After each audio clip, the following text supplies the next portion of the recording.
Satyabama Institute of Science and Technology, Chennai and Sriperumbudur. தொகுதி மறுசீரமைப்பு விவகாரம் தொடர்பாக வரும் 22ஆம் தேதி சென்னையில் நடக்கவுள்ள கூட்டு நடவடிக்கை குழு கூட்டத்தில் பங்கேற்க வருமாறு கர்நாடக முதலமைச்சர் சித்தராமையா, துணை முதலமைச்சர் டி.கே. சிவக்குமாருக்கு தமிழக அரசு சார்பில் நேரில் அழைப்பு விடுக்கப்பட்டுள்ளது. நாடாளுமன்ற தொகுதி மறுவரையறை, மும்மொழிக் கொள்கை, மாநிலங்களுக்கு நிதி பகிர்வு குறைவு உள்ளிட்ட விவகாரங்களை தேசிய அளவில் எடுத்துச் செல்வதற்கு தென் மாநில முதல்வர்கள் மற்றும் கட்சித் தலைவர்களை இணைத்து கூட்டு நடவடிக்கை குழு அமைத்து அடுத்த கட்ட நடவடிக்கையை தொடர முதலமைச்சர் மு.க.ஸ்டாலின் தலைமையில் நடந்த அனைத்துக் கட்சி கூட்டத்தில் முடிவு செய்யப்பட்டது. இது தொடர்பாக 7 மாநிலங்களின் முதலமைச்சர்களுக்கு முதலமைச்சர் மு.க.ஸ்டாலின் கடிதம் எழுதினார். இதன் தொடர்ச்சியாக பிற மாநில முதலமைச்சர்கள் மற்றும் அரசியல் கட்சித் தலைவர்களை நேரில் சந்தித்து கூட்டு நடவடிக்கை குழு கூட்டத்திற்கு அழைக்க அமைச்சர்கள், எம்பிக்கள் அடங்கிய குழு அமைக்கப்பட்டுள்ளது.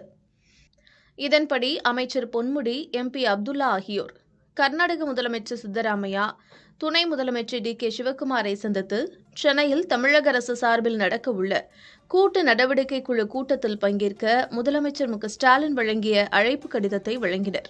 முதலமைச்சர் அவர்கள் இந்த முதலமைச்சர்களை சந்தித்து 22ஆம் தேதி கூட்டத்திற்கு அழைக்க சொன்னார். அழைத்திருக்கிறோம். அவர்களும் கலந்து கொள்கிறோம் என்று சொல்லியிருக்கிறார்.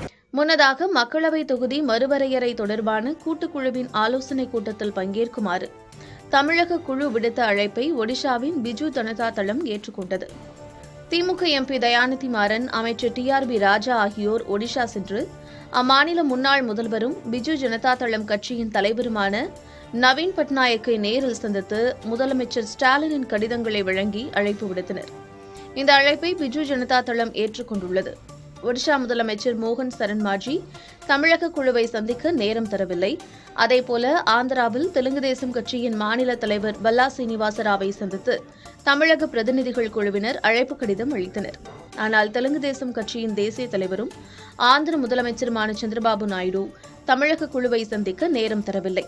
இதேபோல திரிணாமுல் காங்கிரஸ் மக்களவை குழு தலைவர் டெரிக் ஓபிரையன் மற்றும் மார்க்சிஸ்ட் கம்யூனிஸ்ட் கட்சியின் விகாஷ் ரஞ்சன் ஆகியோரை திமுக எம்பி கனிமொழி, என்.வி.என். சோமு சந்தித்து தமிழக முதலமைச்சரின் கடிதத்தை அளித்தனர். மேலும் கேரளா, தெலங்கானா, பஞ்சாப் மாநிலங்களுக்கு தமிழக குழு மார்ச் 13ஆம் தேதி செல்கிறது. புதிய தலைமுறைக்காக செய்தியாளர்கள் ஜெகநாத் மற்றும் Ramesh. Satyabama Institute of Science and Technology, Chennai and Sriperumbudur.